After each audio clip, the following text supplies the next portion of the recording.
Assalamualaikum dan salam sejahtera. Anda sedang menonton Berita 101. Ramai rakyat Sabah bertanya mengenai status bantuan RM900 yang diberikan 4 fasa setahun menjadikan jumlah keseluruhan RM3,600.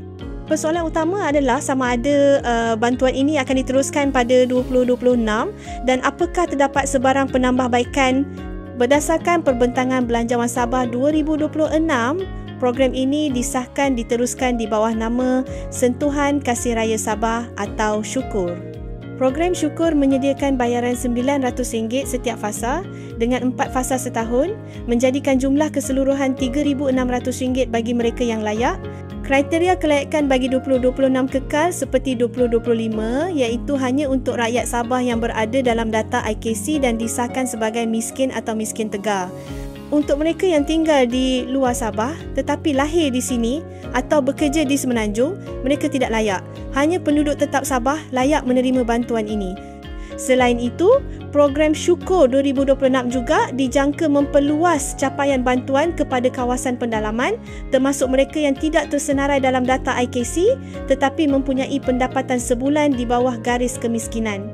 Walau bagaimanapun, tarikh pembukaan rayuan, fasa bayaran pertama dan mekanisme semakan masih belum diumumkan secara rasmi. Kerajaan Sabah menekankan bahawa Syukur bertujuan membantu golongan berpendapatan rendah dan memperkasa kesejahteraan rakyat, terutamanya mereka di kawasan luar bandar.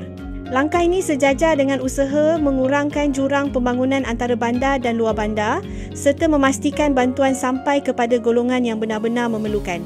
Namun, berdasarkan pengalaman 2025, terdapat beberapa kelemahan dari segi penyampaian maklumat dan jadual pembayaran.